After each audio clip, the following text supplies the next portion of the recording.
गीता 18 के श्लोक नंबर 62 में भगवान स्वयं कह रहे हैं कि अर्जुन उस परमेश्वर की शरण में जा जिसकी कृपा से परम शांति व शाश्वत स्थान अर्थात सतलोक को प्राप्त होगा।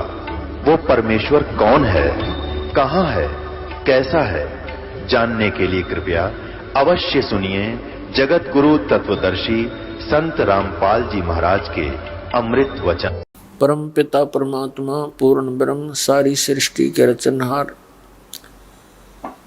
कुल के मालिक कबीर परमेश्वर जी की असीम रजा से आप पुण्यात्माओं को ये सत्संग सुनने को प्राप्त हुआ।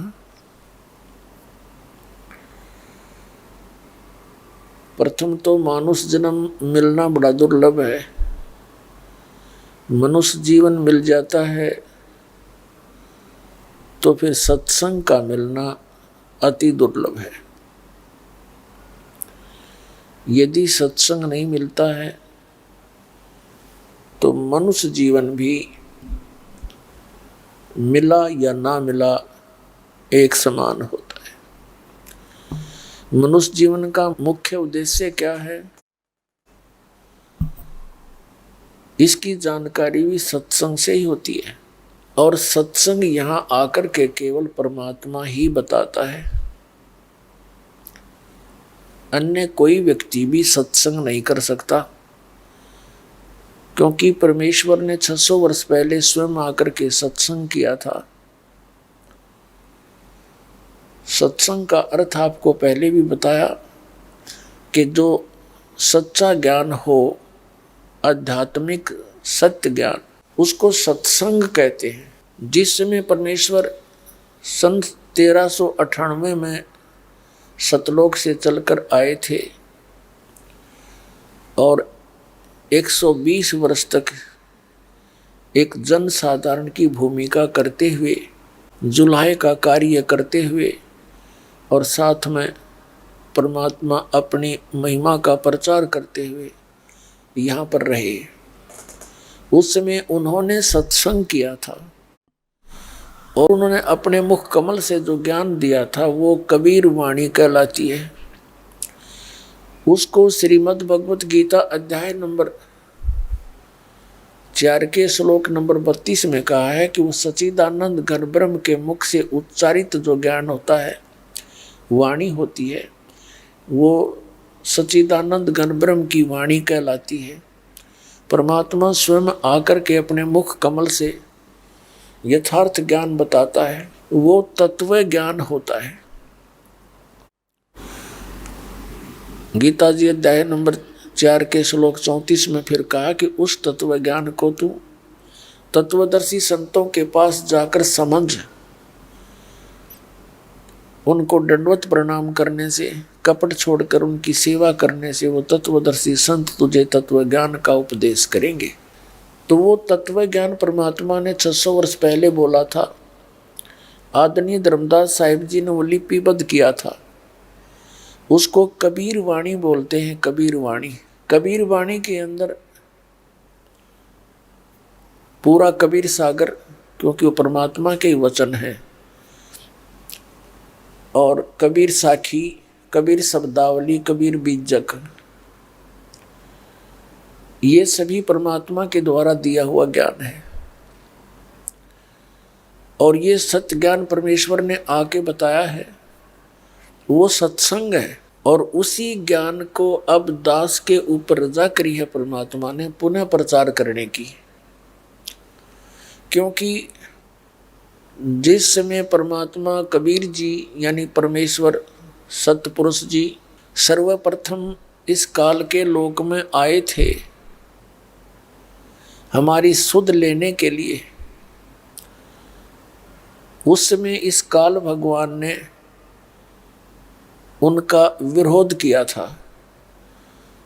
ये काल भगवान नहीं समझ सका कि वह स्वयं परमात्मा थे, क्योंकि परमेश्वर अपने पुत्रों का रूप बनाकर किसी भी एक पुत्र का, जैसे कभी सहजदास का रूप बना लेते हैं, कभी जोगजीत का रूप बनाकर आते हैं, कभी ज्ञानी का रूप बनाकर आ जाते हैं। तो यहाँ का जो भगवान है, मालिक है, ये ब्रह्म ज्योत निरंजन काल, ये यही समझ बैठता है कि मेरे उन भाइयों में से ही कोई एक है, जिस कारण से ये प्रथम बार तो विरोध करता है, फिर परमात्मा अपनी शक्ति से इसको कंडम कर देता है।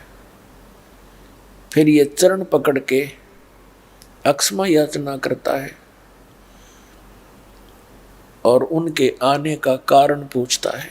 तो सर्वप्रथम परमात्मा जब आए अपने पुत्र जोगजीत के रूप में थे, और जोगजीत के ही रूप में परमात्मा ने इस ज्योत निरंजन को वहां सतलोक से निकाला था 21 ब्रह्मांड समेत। जब जोगजीत रूप में परमात्मा वहां खड़े हो गए आकर, जहां पर तपस्या के ऊपर 1 लाख मानव शरीरधारी प्राणियों को ये वहां भून रहा था, जला रहा था, मानव शरीरधारी प्राणियों को 1 लाख उनके सूक्ष्म शरीरों को, और हाहाकार मची हुई थी। सब तड़प रहे थे ऐसे जैसे खील भूनी जाती है, चटक मटक हो रहे थे, हाहाकार मची हुई थी। जब परमात्मा कबीर जी वहां आकर खड़े हुए, परमात्मा की प्रेजेंस में जो तपस्या एक टुकड़ी है, जहां पर ये काल 1 लाख मानव शरीरधारी प्राणियों को नित भून कर खाता है, उनसे गंध निकाल कर खाता है, और जीव मरते नहीं, उनको कर्माधार से फिर अन्य योनियों में अपने कर्म भोगने के लिए भेज देता है। यह सब कार्य वो ऑटोमेटिक और गुप्त रहकर करता है। जो परमात्मा वहां खड़े हुए आकर उनके जो तपस्या की जो तपत थी, वो टुकड़ी तो वो पत्थर की तई तनों की नो जल रही थी, लेकिन उन प्राणियों को आंच नहीं लग रही थी, उसकी अग्नि महसूस नहीं हुई। फिर उनके आने के बाद पहले तो तड़फ रहे थे वो, जब उनकी वो तपत खत्म होगी, पहले तो हाहाकार मचा हुआ था, फिर सब शांत होकर देखने लगे कि एकदम ऐसी शीतलता कैसे आ गई। सामने देखा भगवान खड़े थे, उनके देखकर उस सुंदर स्वरूप को सभी आत्मा गदगद होगी और सोचने लगी कि भगवान आगे, इन्होंने हमारे कष्ट दूर कर दिए। वहां पर उस तपस्या के ऊपर ये नकली संत भी थे, उनके चेले भी वहीं भुनने जा रहे थे।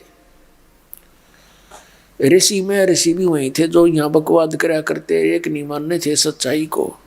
तब उन सभी ने मिलकर कहा कि हे भगवान, हम यहाँ पर किस कर्म का दंड भोग रहे हैं? तब परमात्मा ने कहा कि यहाँ जो तुम दंड भोग रहे हो, ये यहाँ का नहीं है। ये पाप कर्म तुमने सतलोक में किया था, वहां तुम परमात्मा से विमुख होकर और इस काल के साथ आ गए थे, और वो भोग, वो दंड तुम्हें सतलोक में किए हुए पाप कर्म का आज इस तपस्या पर तुम इसका भोग भोग रहे हो। फिर परमात्मा ने उनको सारी कहानी कथा सुनाई, सृष्टि रचना सुनाई, और काल के साथ उनके यहाँ आगमन की कथा सुनाई कि तुम कैसे फंसे हो आकर के, नीचे चले जाते हो, तुमने माया के अतिरिक्त कुछ भी दिखाई नहीं देता, तुम फूल जाते हो, भगवान को भूल जाते हो और अपने आप में सुपीरियर बन जाते हो जब मनुष्य शरीर मिलता है। वो काल आपके शरीर को बर्बाद करवा देता है और फिर तुम आजीवन यानी शेष जीवन जितने भी हैं वो रो रो कर भोगते हो, कुत्ते गधे सुअर के। अपने आत्मा वहां तो ना कोई भाई साथ था, ना बहन साथ थी, ना कोई रिश्तेदार साथ था, वो अकेले पिट रहे थे सारे। सबको पता लग गया। परमात्मा ने कहा, जिस संपत्ति को, जिस संतान को तुम अपनी माने बैठे थे, कोई लाए उठाकर सुई भी तुम, और तुम्हारे पास टाइम नहीं था भगवान की भक्ति का, और भक्ति करते थे तो नकली करते थे, डुप्लीकेट, तुम्हें रास्ता नहीं पता था। रास्ता बताने के लिए हम जाते हैं, तुम सुनते नहीं हो। अब वहाँ तो सारी बात समझ में आवा थी, क्यों दुर्गति हो रही थी, वो कष्ट से पीड़ित थे, तब सभी ने मिलकर अर्ज करी, है परमात्मा हमसे भारी भूल होगी और हमारा पीछा छुटवा दो, हमें मुक्त करो दाता, यहाँ से ले चलो उसी लोक में, हम थक चुके हैं। क्योंकि वहां जाने के बाद उनको पिछले संस्कार, पिछले जन्म जन्मांतर के दुख भी याद आ रहे थे। तब परमात्मा ने कहा ऐसे नहीं बनती बात, जब तुम जाए धरो जग देहा, तब तुम करना मम सत शब्द स्नेहा। जब तुम नीचे चले जाओ और कभी किसी को मानव शरीर प्राप्त हो, तब मेरा कोई संत मेरे इस तत्व ज्ञान का प्रचार कर रहा हो, तब मेरे इस तत्व ज्ञान पर विश्वास करना और सतनाम प्राप्त कर लेना, फिर तुम आ सकते हो। अब वहां परमात्मा ने देखा कि वो ऋषि महर्षि भी वही कष्ट उठा रहे थे। उनसे परमात्मा ने प्रश्न किया कि तुम परमात्मा की साधना भी करते हो, फिर तुम क्यों आगे इस तपस्या पे। अब वहां तो वो कहते हैं भगवान हमें पता नहीं, हमको जैसा ज्ञान था वैसी हम साधना कर रहे थे। तो परमात्मा ने कहा तुम भगवान को निराकार मानते हो, तुम्हारे सिद्धांत अनुसार। वैसे तो वेदों में परमात्मा साकार है, पर तुम्हारे लोक वेद के आधार से तुमने उसको निराकार मान रखे। इस ज्योति निरंजन को भी तुम निराकार मानते हो, ये साकार है और तुम्हें अब खाने के लिए आएगा। तुम्हें तो भेज देता है, लेकिन आपके इस शरीर से निकला हुआ ये गंध जो ऑटोमेटिकली एक पात्र में चला जाता है, इसको खाने के लिए आएगा वो।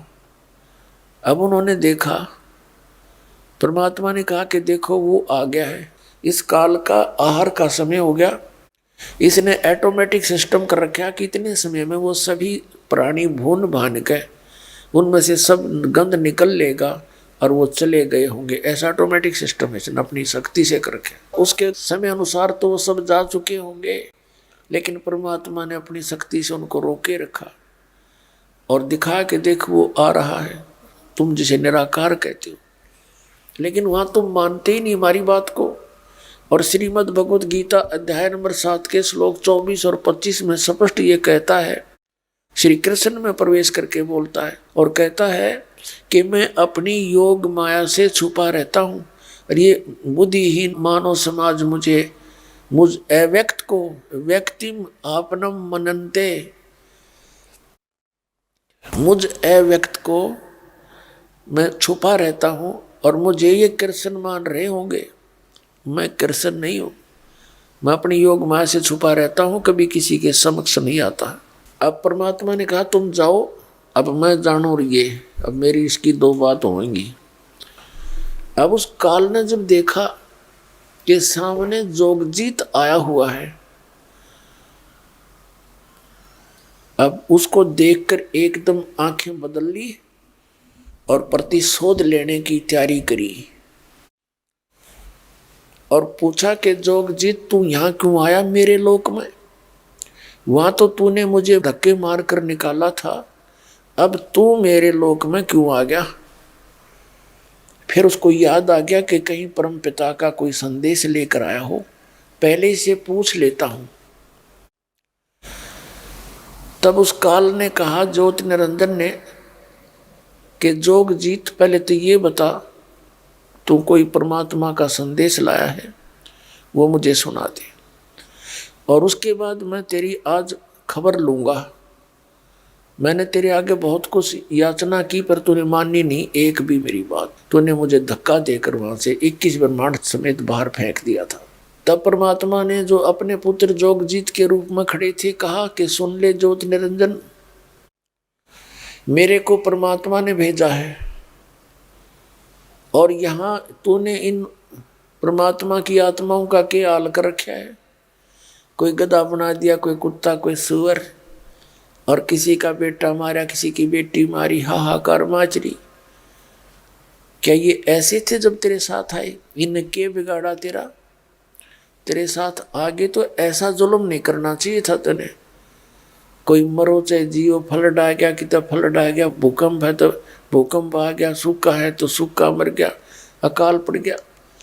कोई जीवन है इनका? तुमने ये क्या कर डाला? तो परमात्मा ने मुझे भेजा है और मुझे कहा है कि तू जा जोगजीत, सभी आत्माओं को मेरा ज्ञान करा दे। उसने उनको मिसगाइड कर दिया है, सबको भ्रमित कर रखा है, परमात्मा का तने नामो निशान मिटा दिया और तू खुद भगवान बन बैठा। मैं नीचे जाऊंगा और तेरी पोल खोल लूंगा सारी, तेरा भांडा फोड़ करूंगा। तू भगवान नहीं है, तू काल है, सबका नाश करता है, खाता है। और तूने जो अज्ञान फैला रखा है उस अज्ञान का नाश करूंगा इस तत्व ज्ञान से। और परमात्मा की प्यारी आत्माओं को ये सत संदेश दे करके और सतनाम दूंगा और सार नाम दूंगा, सबको वापस भेजूंगा। ये आदेश है परमपिता का। अब उसका तो आग लग गई एकदम, कहने लगा जोगजीत नीचे तो जब जागा ना तो न जान दूंगा, तुझे अभी खत्म करता हूं। तू तो मेरा बाग उजाड़न जाता है, तू तो मेरी खेती का नाश करने जा रहा है। क्योंकि इसने हमें यहाँ पर इसी उद्देश्य से रोका हुआ है, अपना आहार के लिए। आपका यह बात समझ में आओ चाहे मत आओ, क्योंकि आपने ज्ञान सुन नहीं रखा। बिल्कुल इसका कोई उद्देश्य नहीं, हमें मनुष्य जीवन देने का ये उद्देश्य है कि ये भक्ति करना ले, इनको इतना मिसगाइड कर दूं कहीं इनको पता लग जा, ये सतलोक ना चले जा, कोई आ जाए इनको ज्ञान देने वाला भगवान की तरफ से। और इसने अब आपको केवल अपना आहार के उद्देश्य से रखा है। इसने हमारे में से ही 3 पुण्यात्मा सेलेक्ट कर ली, उन्हीं में से एक को ब्रह्मा की पदवी दे दी, एक को विष्णु की दे दी, दूसरे को शिव की। और इन तीनों को भी एक एक गुण युक्त कर दिया अपने षड्यंत्र के तहत। अब इनके बस की बात नहीं, इनके अंदर से वो ऐसी वो निकल रही है, तरंगे निकलती हैं इनके अंदर से और वो हमारे को अफेक्टेड कर रही है।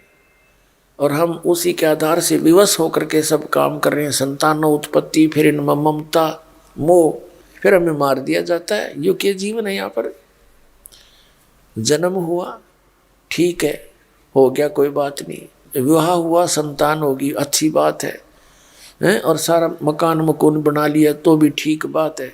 और मृत्यु कर दी, सारा परिवार मार दिया, यूं के तो खोया। फिर यहाँ पर यू क्या जीवन है? पर हमारी आंखें नहीं खुली, हमने कोई विकल्प नहीं मिला इसका। अब परमात्मा विकल्प बताने आते हैं तो उस समय तक हम इतने अज्ञानी बना दिए जाते हैं इस काल के द्वारा।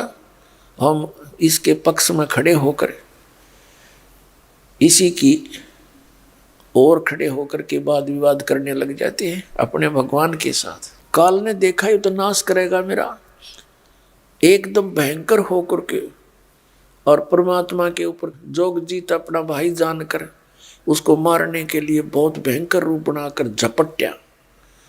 तो कबीर परमात्मा बताते हैं धर्मदास, अपनी प्यारी आत्मा धर्मदास जी को, कि उस समय मैंने सतनाम के 2 अक्षर का नाम जाप कर दिया। तो पुण्यात्मा ये हमारे लिए संकेत किया दाता ने कि आपके ऊपर कोई भी इस काल के जाल की, इसके देवता या पितर की या भूत की या भैरव की बताल की, किसी की भी आपके ऊपर निवाशंका हो और ये नाम जिसको प्राप्त हो, सतनाम का जाप कर देना, इतनी दूर जाकर पड़ेगा ये सारा सौदा। लेकिन रहना मर्यादा में, लेकिन नाम आपका सुचारू रहना चाहिए, मर्यादा बनी रहे, फिर देखना खेल मालिक के। तो परमात्मा ने कहा मैंने सतनाम का सुमन कर दिया, श्वास उश्वास से 2 अक्षर के का। तो यू काल ऐसे गिर गया जैसे पक्षी के पंख कट जाते हैं, पड़ा पड़ा तड़पे और कुछ बसा नहीं रही इसकी। जब इसने देखा कि इसके पास तो कोई मंत्र जबरदस्त है, तब इसने सोचा अब तेरी दाल गलेगी नहीं। इसने नीचे नीचे आकर मेरे पैर पकड़ लिए। धर्मदास परमात्मा बता रहे, हाथ जोड़ कर बोला मेरे से गलती होगी, आप मेरे बड़े भाई, मैं आपका छोटा भाई, छोटे तो गलती किया करते हैं, बड़े अक्समाही किया करते हैं, मुझे माफ कर दे। मुझसे गलती होगी, माफ कर दी। तो परमात्मा बता रहे हैं कि मैंने कहा ठीक है, माफ कर दिया। फिर उसने कहा कि भगवान एक मेरी प्रार्थना है, मेरी एक अर्ज है, उसको स्वीकार करो।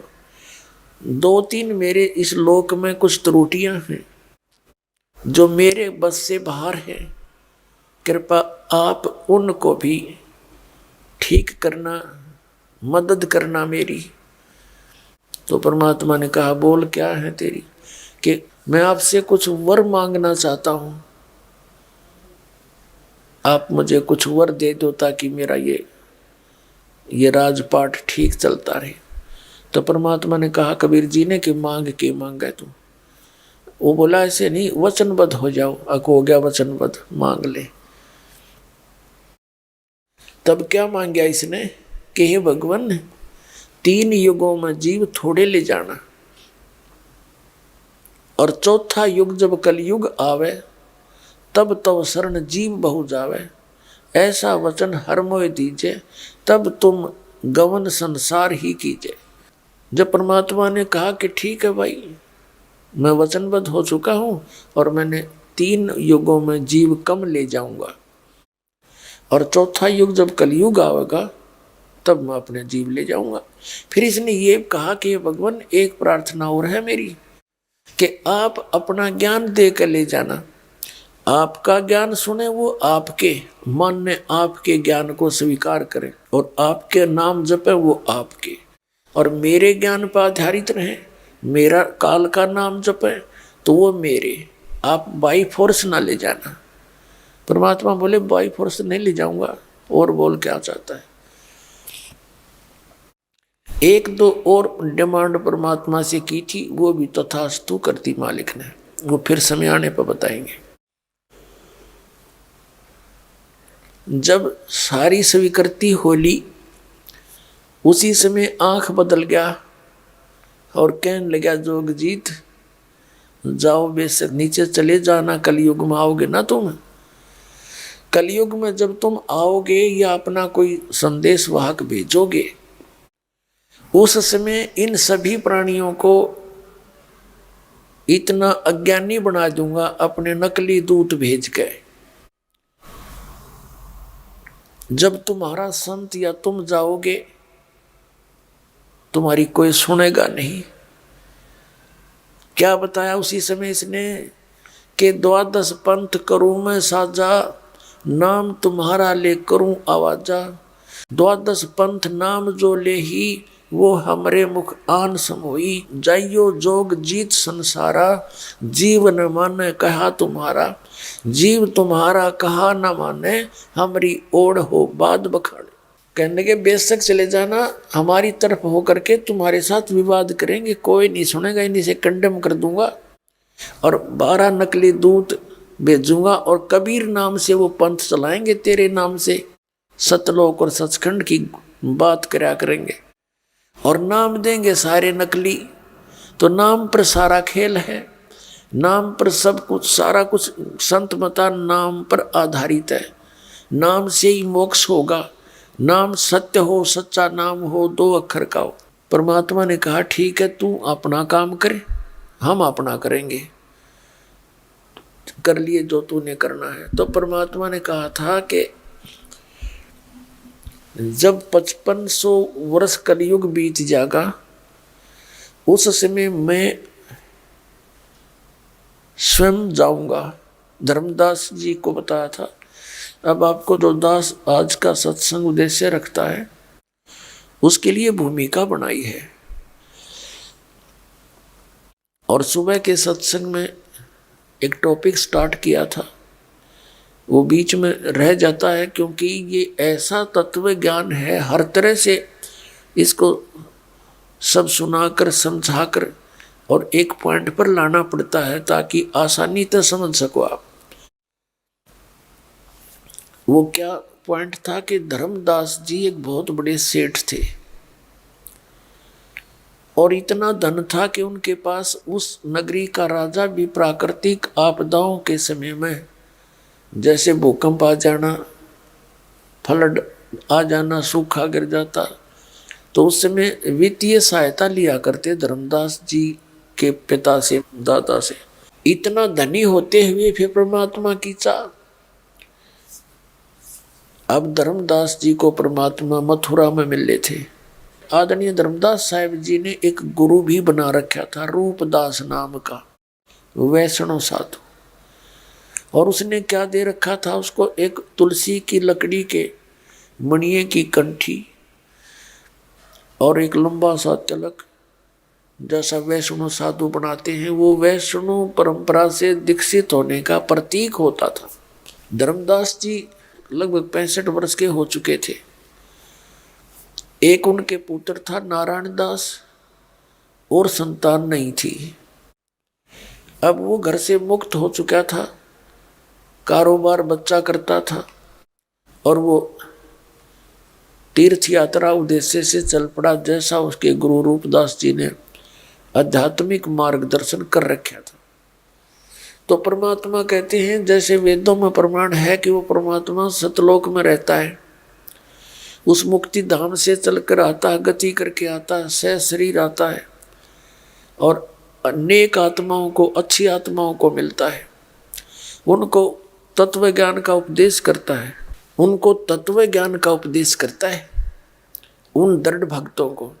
पुण्यात्माओं, एक बच्चा, एक बालक, बेटा या बेटी अपनी शिक्षा ग्रहण करने के लिए 15-16 वर्ष लगाते हैं, और उनको हम कति फ्री छोड़ देते हैं, बेटा तुम पढ़ो और शिक्षा ग्रहण करो, और पैसा भी लगाते हैं। अब ये असली काम का तो आपको ही पता चलेगा कि हमने करना कैसे। ये था वो तो एक जीविका का आधार है, और जिसके लिए हम इतना कुछ करना पड़ता है, और वो भी जीविका मिलना वही है जो उसके संस्कार में है।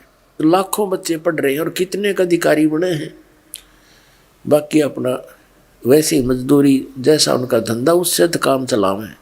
ये शिक्षा परमात्मा ने इसलिए दिलवाई है कि आप जी भगवान को पहचान सके, बाकी इसका कोई उद्देश्य नहीं था। ना 2 रोटी का धंधा आदमी मजदूरी करके भी टाइम पास कर सकता है। तो इसके लिए हमने इस अध्यात्म मार्ग को समझने के लिए घना समय निकालना पड़ेगा, और ये काम आपके इस संसारिक काम में भी आओगा, क्योंकि भगवान साथ है तो सारे काम ठीक होया करें। जब इंसान अपने प्रयत्न से थक लेता है और सब जगह से काम उसके ब्लॉक हो जाते हैं, सब रास्ते, तो परमात्मा से अर्ज करता है, और हम सीधे भगवान से जुड़ाएंगे पहले, फिर संसारी काम तो उसी के आधार से चलने हैं। तो इसलिए आप जी ने इस समय भी निकालना पड़ेगा, और जब आप मालिक की शरण में रहोगे, विधिवत चलोगे, आपको समय भी देगा, आपके घर में बरकत भी देगा, क्योंकि समर्थ है, इसको मालूम है जीविका की औकात है। यहाँ काल मुँह भी ना करने दे आपको इधर। ये तो मालिक लाया आपको अपने बच्चे को प्रेरणा दे दे के, कर ना जाने किस प्रकार की कथा सुना के, जैसे टीवी के माध्यम से, पुस्तकों के माध्यम से आप तक संदेश भिजवाया उस दयालु ने। आपके भाई बहन जाकर संदेश देकर आए, और वहाँ इनके साथ कैसे दुर्व्यवहार करवाया दुष्ट लोगों ने, पर हम परवाह नहीं करते। हमारे साथ कुछ भी हो, लेकिन हम अपना उद्देश्य नहीं छोड़ेंगे, इस ज्ञान को भगवान के बच्चों तक पहुँचाकर दम लेंगे।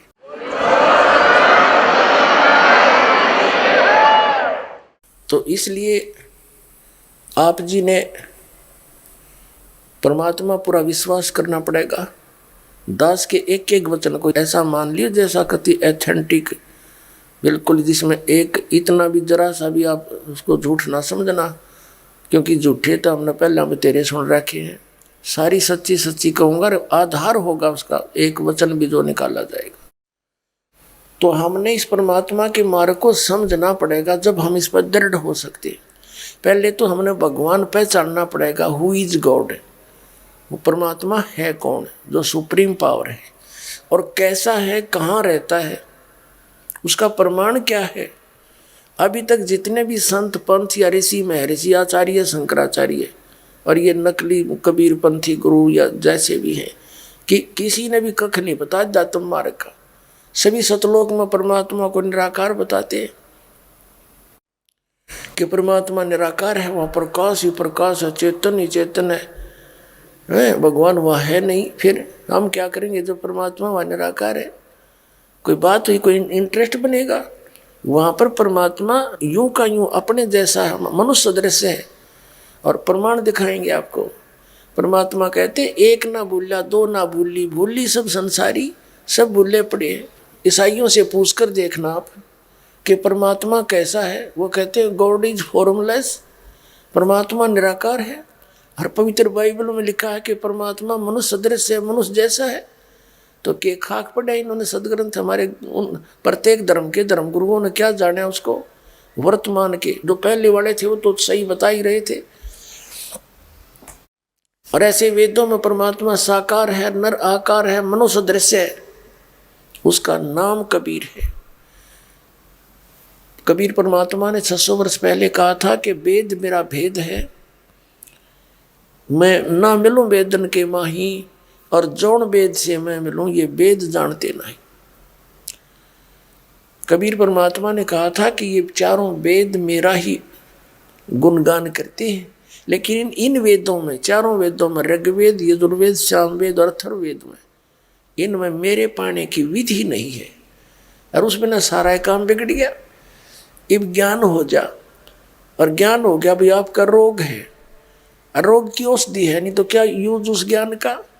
तो काल ने ऐसा कर दिया, ज्ञान तो मालिक का इसमें लिख दिया। लेकिन जैसे ब्रह्मा जी को वेद प्राप्त हुए शुरू में, ब्रह्मा जी की बुद्धि कंट्रोल में थी इस ज्योति निरंजन के। इसने ऊट पटांग ज्ञान सुनवा दिया अपने वंशजों को, ब्राह्मणों को। परमात्मा निराकार है, वो दर्शन नहीं देता, उसका कोई आकार नहीं है, वो गुप्त रहता है। और साधना करके थक लिए, किसी ने दर्शन हुए नहीं, क्योंकि इसने प्रतिज्ञा कर रखी है कि मैं किसी को भी न जप से, न तप से, न किसी क्रिया से किसी को दर्शन नहीं दूंगा। इसने प्रतिज्ञा कर रखी है। जैसे श्रीमद् भगवत गीता अध्याय नंबर 11 के श्लोक नंबर 47 और 48 में ये कहता है कि अर्जुन ये है मेरा वास्तविक काल रूप। क्योंकि श्री कृष्ण में प्रवेश करके वो गीता का ज्ञान दे रहा था। जब अर्जुन ने कोई बात स्वीकार नहीं करी युद्ध करने की, तो इसने अपना भयंकर रूप देखा श्री कृष्ण से बाहर निकल के। उसकी इतनी रोशनी थी कि श्री कृष्ण तो खड़ा भी ना दिखा था वहां पर। और ऐसे भयंकर रूप, 1000 हाथ और ऐसे दिखाए उसने डराने के लिए कि अर्जुन और नहीं तो डर के यहाँ पर रहेगा। जब अर्जुन से कहा था कि अर्जुन ये है मेरा वास्तविक काल रूप, और इसके दर्शन तेरे अतिरिक्त पहले ना किसी ने किए, ना कोई आज्ञा कर सकता, ना किसी वेदों में वर्णित विधि से, ना जप से, ना तप से, ना क्रिया से मेरी प्राप्ति नहीं हो सकती। इसलिए इन ऋषियों ने ओम नाम का जाप किया, हठ योग समाधि सो करके अंदर खोजने की चेष्टा की, कुछ नहीं पाया इन्होंने। आखिर में इन्होंने अपना अज्ञान विधान बना दिया कि गॉड इज फॉर्मलेस, परमात्मा निराकार है। कबीर साहब कहते हैं खोजत खोजत था किया, अंत कहा बेचून। परमात्मा को खोजने की विधि इनकम्प्लीट थी और इनको मिला नहीं, इसलिए इन्होंने अपना सिद्धांत बना दिया भगवान निराकार है। और वेद क्या बताते हैं? परमात्मा साकार है। अनुवाद करता भी वही है, वही साइंटिस्ट है जो परमात्मा को निराकार कहा करते। ये आर्य समाज के, ये महर्षि दयानंद और उसके चेले। और वेदों का अनुवाद खुद कर रहे, इसमें स्पष्ट लिखा परमात्मा मनुष्य सदृश है। तो परमात्मा कबीर जी कहा करते मोती मुक्ता दर्शत नाही, ये जग है सब अंधरे, दिखत के तैन चशमिन का फिरा मोतिया बंदरे। ये देखो आपको ऋग्वेद दिखाते हैं, अब देखिएगा आपको दिखाते हैं परमात्मा ने कहा था वेद मेरा भेद है।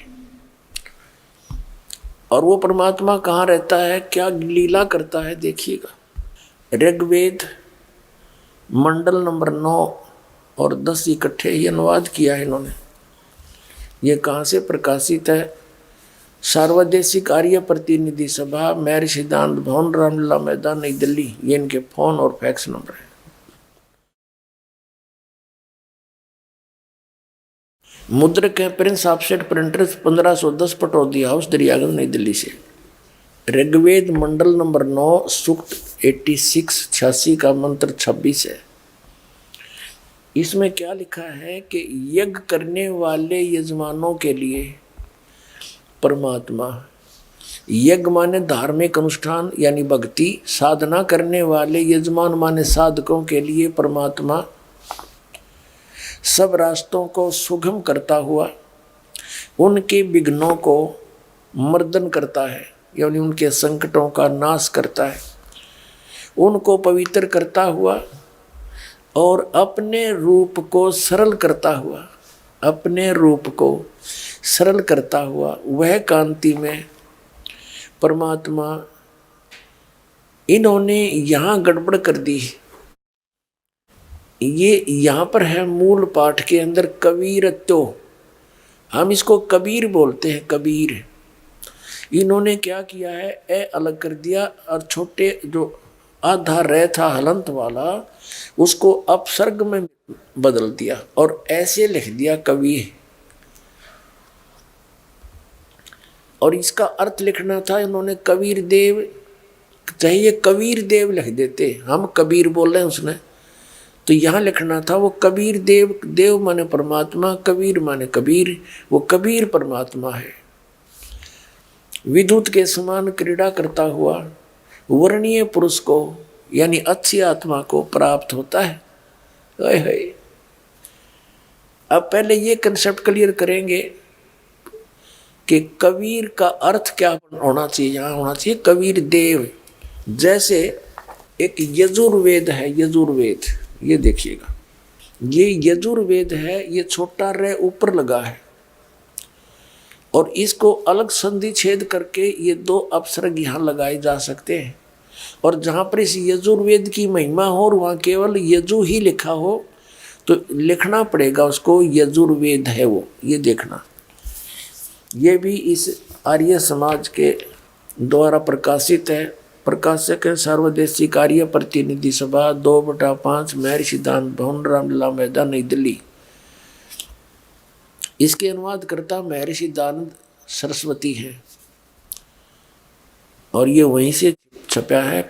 मुद्रक है Prince offset printers 1510 Pataudi house Daryaganj नई दिल्ली से। अब हम इसके 36वें अध्याय में आते हैं। ये है 6300 अध्याय यानी अध्याय 36 है ये। इसका प्रथम मंत्र है। इसमें क्या लिखा कि ये लिखा है रचम वाचम परपदे मनो यजु परपदे। अब जो यजु शब्द है ये यजुर्वेद के बारे में लिखा है। अब इसका अनुवाद करते समय इस महर्षि दानंद ने ठीक किया, यहाँ यजु का अर्थ यजुर्वेद किया, ये बहुत अच्छा किया।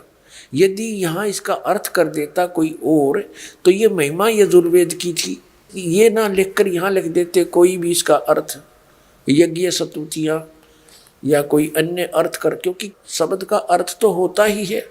तो यहाँ ये सारा फेल हो जाते, ये सारा टॉपिक ही खत्म हो जाता, क्योंकि ये यजुर्वेद की जानकारी थी, ये ठीक लिख दिया। इसी प्रकार अब हम आते हैं फिर उस ऋग्वेद मंडल नंबर 9 सूक्त 86 के मंत्र 26 पर। अब हम ऋग्वेद में फिर आगे हैं और यजुर्वेद रख दिया, इतना ही लेना था। ऋग्वेद मंडल नंबर 9 सूक्त 86 मंत्र 26 है ये।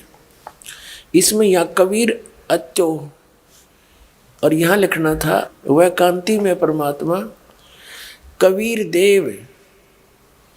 अब सारा स्पष्ट हो जाएगा कि परमात्मा अपने भक्तों के लिए, यज्ञ करने वाले यजमानों के लिए, यज्ञ माने धार्मिक अनुष्ठान यानी साधनाएं करने वाले साधकों के लिए, भक्तों के लिए परमात्मा सब रास्तों को सुगम करता हुआ उनके विघ्नों को मर्दन करता है, नष्ट करता है उनके संकटों का, उनको पवित्र करता हुआ और अपने रूप को सरल करता हुआ वह कांति में परमात्मा कबीर देव। वो कबीर देव यहाँ लिखना चाहिए था कबीर देव। विद्युत के समान क्रीड़ा करता हुआ वर्णीय पुरुष को प्राप्त होता है। अपने आत्मा वहाँ सतलोक के अंदर परमात्मा की कैसी रोशनी है, उसके एक रोमकूप में करोड़ सूर्य मिला दे करोड़ चंद्रमा, इतना तेज है उस मालिक के शरीर का, उससे भी अधिक पड़ता है। और वो एज इट इज यहाँ आ जा अपनी उसी शोभा में, तो हम कुछ देख नहीं सकते, हमारी चरम दृष्टि बंद हो जाएंगी, जैसे उल्लू सूर्य को नहीं देख सकता। इसलिए वो परमात्मा हल्के तेज पुंज का शरीर और अन्य रूप बनाकर और फिर हमें आकर मिलता है। ऐसे आदरणीय गरीबदास साहिब जी ने कहा कि तेज पुंज अन्य दे धर कर, हल्की तेज पुंज का शरीर बनाकर वो परमात्मा इस विधा को भेंट ही ऐसे मिलता है हमारे को आकर के। और वो वेद प्रमाणित कर रहे हैं। तो ये वेद भी कह रहे हैं कि वो अपने रूप को सरल करके आता है, हल्का बनाकर आता है, ताकि हम उसको आसानी से देख सकें। ये देखिए, अब हमने 26 पढ़ लिया, अब हम 27 मंत्र पढ़ेंगे। ऋग्वेद मंडल नंबर 9 सूक्त 86 का मंत्र अब 27। इसमें क्या किया कि जो परमात्मा, हम इतना ही पढ़ेंगे इसमें, जो परमात्मा ध्युलोक के तीसरे पृष्ठ पर विराजमान है, जो वहाँ तीसरे पृष्ठ पर रहता है। अब इससे एक तो ये सिद्ध हो गया कि परमात्मा ऊपर रहता है, ध्युलोक के भी तीसरे पृष्ठ पे। ध्युलोक माने तेजो में लोक है, सतलोक, उसके 3 भाग हैं, उसके तीसरे पृष्ठ पे, यानी सबसे ऊपरले हिस्से में परमात्मा का एक बहुत बड़ा गुम्बद है। उसके अंदर मालिक बैठे हैं, एक सिंहासन के ऊपर विराजमान है, सिर पे मुकुट है जैसे राजा लोग होते हैं, और ऊपर एक बहुत सुंदर छतर है सवेत। गरीबदास साहिब जी ने कहा कि सवेत छतर सिर मुकुट विराजय और देखत ना उस चेहरे नो, कि तुम्हारी वो साधना ही नहीं बनी है जो तुम उस मालिक को देख सको सतलोक में, इसलिए तुम ये काल के बंधे पड़े हो। अब हम आते हैं ऋग्वेद मंडल नंबर 9 सूक्त 82 का 82 का। ऋग्वेद मंडल नंबर 9 सूक्त 82 और इसका मंत्र नंबर 1 में कमाल कर दिया। जो सर्वो उत्पादक प्रभु यानी सबकी उत्पत्ति करने वाला परमात्मा, प्रकाश रूप सद्गुणों की वृष्टि करने वाला, पापों के हरण करने वाला हुआ है, राजेव माने राजा के समान। अब हमने यहाँ 269 पर पढ़ा है यो, इसका शेष अगले पृष्ठ पे है 270 पे। राजेव माने राजा के समान, ये 270 पे पढ़ रहे हैं। राजा के समान दर्शनीय है, अब हो गया साकार, मनुष्य दृश्य है, राजा के समान देखने योग्य है, और वह पृथ्वी आदि लोक लोकांतरों के चारों ओर शब्दमान हो रहा है। वह वर्णीय पुरुष को यानी अच्छी आत्मा को, अच्छे भक्त को, जो दृढ़ भक्त है उसको पवित्र करता हुआ प्राप्त होता है। अब इसमें स्पष्ट है कि वह वर्णीय पुरुष को, ओह, जो अच्छी आत्मा है, उस दृढ़ भक्त को पवित्र करता हुआ प्राप्त होता है।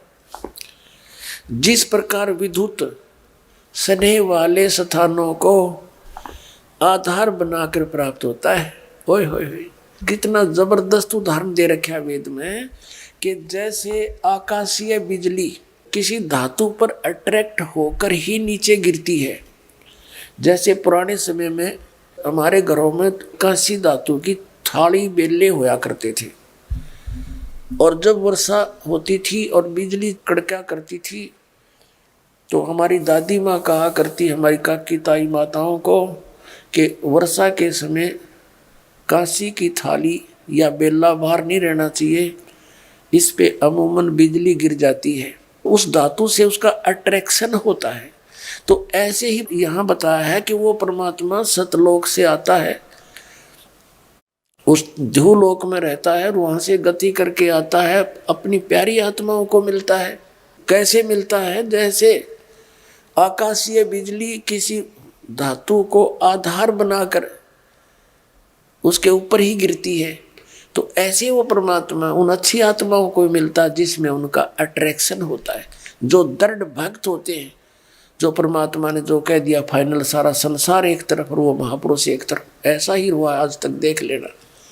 आदरणीय धर्मदास साहिब जी को मिले, आदरणीय मुलुकदास साहिब जी को मिले, आदरणीय नानक साहिब जी को मिले, और नानक साहिब जी को परमात्मा सतलोक में लेकर गए, फिर उनको वापस छोड़ा। उसके बाद सारा हिंदू समाज एक तरफ था, उसके पिताजी भी विरोधी हो गए उन पांडवों के कहने से, पर वो टस से मस नहीं हुए, क्योंकि उन्हीं को परमात्मा मिलता है जो उनके स्टेनलेस स्टील के होते हैं। अब वो उद्देश्य क्या लेकर आते हैं परमात्मा यहाँ पर?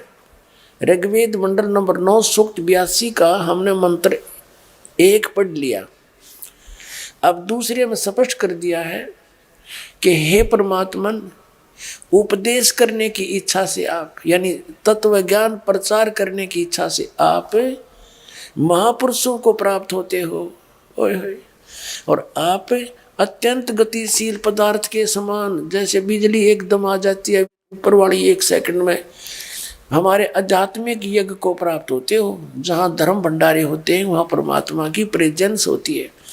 आप कबीर देव हैं। यहाँ इन्होंने फिर सर्वज्ञ लिख दिया। यदि इसको हम कवि ही कहें तो कवि कोई भी सर्वज्ञ नहीं होता। यदि इस वेद में किसी कवि की महिमा होती तो कवि का अर्थ काव्यकार लिख देते तो भी ठीक था। परमात्मा की महिमा चल रही है, यहाँ लिखना था वो कबीर देव। ये देखो, ये मूल पाठ देखिए, ये है कबीर वेदस्य, यू रे लगा ऊपर आधा। इन्होंने इसको यहाँ अपसर्ग लगा दिया जैसे यजुर्वेद में। तो यहाँ लिखना था कबीर देव हैं, आप कबीर देव हैं, आप कबीर साहब हैं। हम कबीर बोल रहे हैं, हम वेदों को वेद बोलते हैं। आप कबीर देव हैं, शुद्ध स्वरूप हैं, हमारे पापों को दूर करके हे सोम यानी हे अमर परमात्मा आप हमको सुख दे। अब देखिएगा ऋग्वेद मंडल नंबर 9 सूक्त 82 का मंत्र 3। पवित्र यज्ञों में रक्षा से आप प्राप्त होते हैं और पृथ्वी आदि लोक लोकांतरों में गति करते हुए सर्वव्यापक आप स्वयं गतिशील होकर के विराजमान होते हैं। आप स्वयं गतिशील होकर के यानी वहां से चलकर नीचे आते हो, इसका ये अर्थ है। अपने आत्माओं, ये वेद जो हैं, इन वेदों की कितनी महिमा हम सुनते आए हैं और कितने शिरोधार्य हैं ये पूरे हिंदू समाज के लिए। वैसे तो विश्व के लिए हैं ये सबके, लेकिन अब ये हिंदुओं के नाम कर रखे हैं तो हम हिंदुओं के मान लें।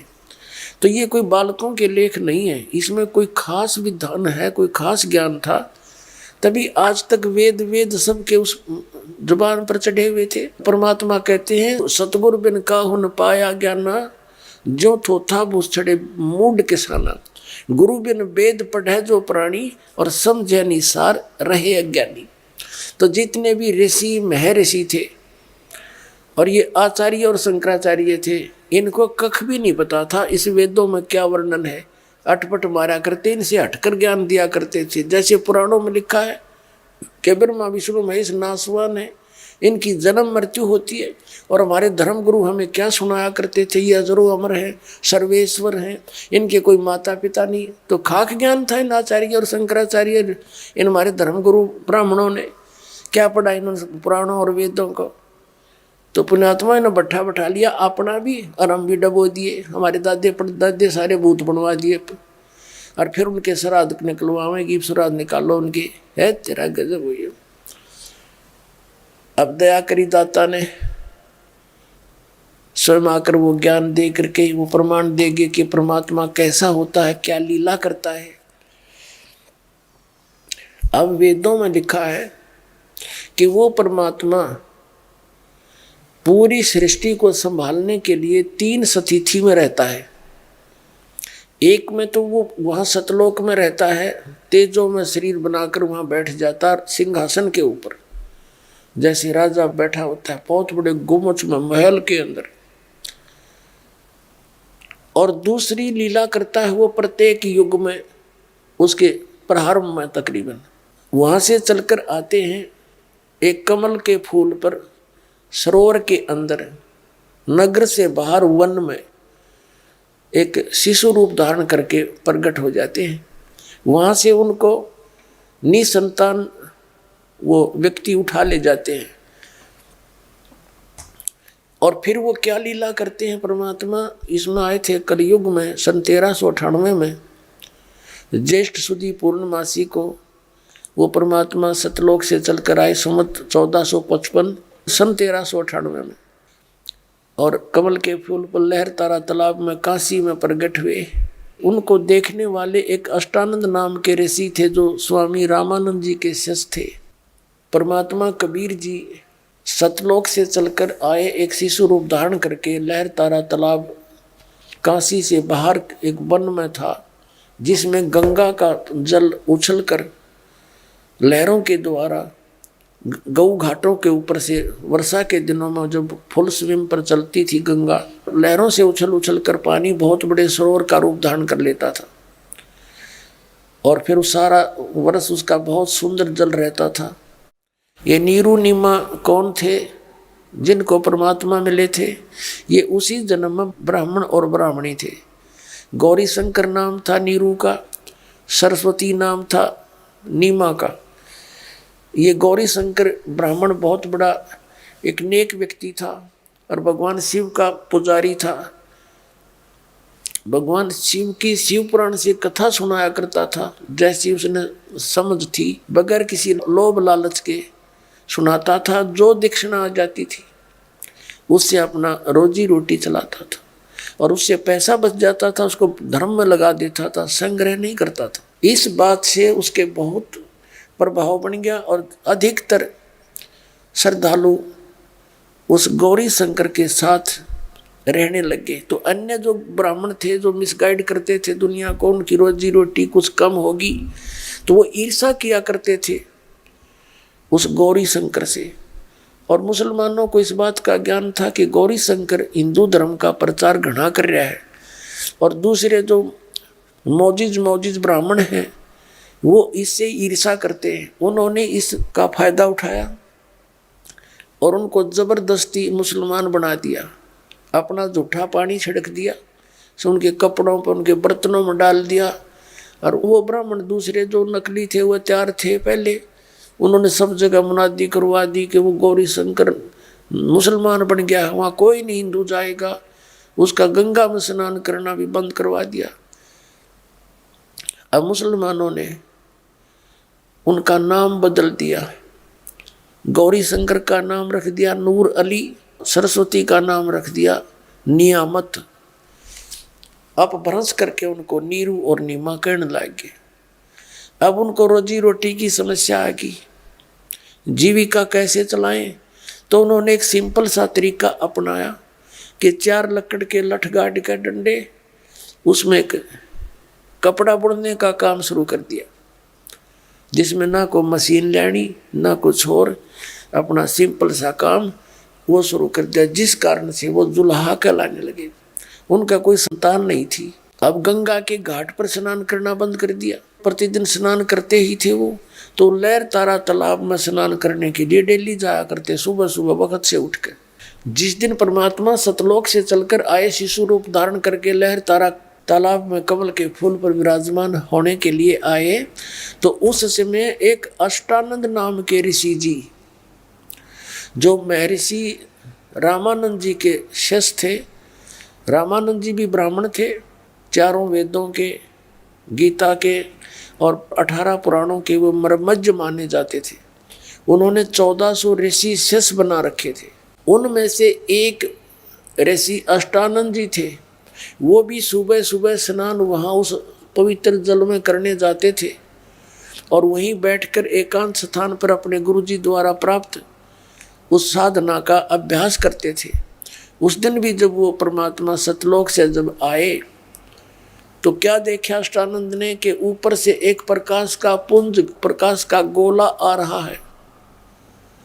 अब जो उसने ऊपर को देखा तो एकदम उसकी आंखें उस तेज को सहन नहीं कर सकी, आंखें बंद हो गई। आंखें बंद होने के बाद उसने क्या देखा?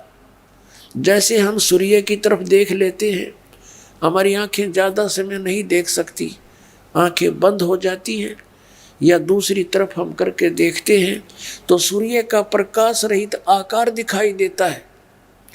ठीक इसी प्रकार अष्टानंद की जब आंखें खुली तो क्या देखा उसने? आंखें बंद करी, उसमें भी दिखाई देता वो आकार। क्या देखा कि नवजात शिशु दिखाई दे रहा है उसको, और उसी का वो प्रकाश था। लहर तारा तालाब में कमल के फूल पर आते ही वो परमात्मा ने वो सारा अपना प्रकाश सिमेट लिया, और नवजात शिशु रूप में वहां पर विराजमान हुए। अष्टानंद जी तो उठकर चले गए, भी ये अपने गुरु जी से पूछूंगा मैं कि मेरी भक्ति की उपलब्धि है या मेरा कोई भ्रम है। तो वो इसलिए उठकर चला गया। जाकर के रामानंद जी से प्रार्थना की कि गुरुदेव ऐसे ऐसे मैंने ऊपर से एक प्रकाश का गोला आता देखा, उसको मैं देख नहीं सका, मेरी आंखें बंद होगी। फिर मैंने देखा कि उसमें एक नवजात शिशु नजर आया।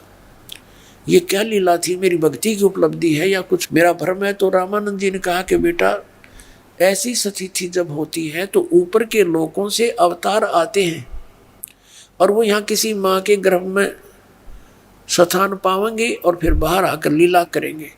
अब रामानंद जी को इतना ज्ञान था कि इनके अवतार माँ से ही पैदा होते हैं, हर ये अवतार तो परमात्मा है, ये किसी माँ से जन्म नहीं लेता, स्वयंभू है, स्वयं आकर वहां प्रकट हुए।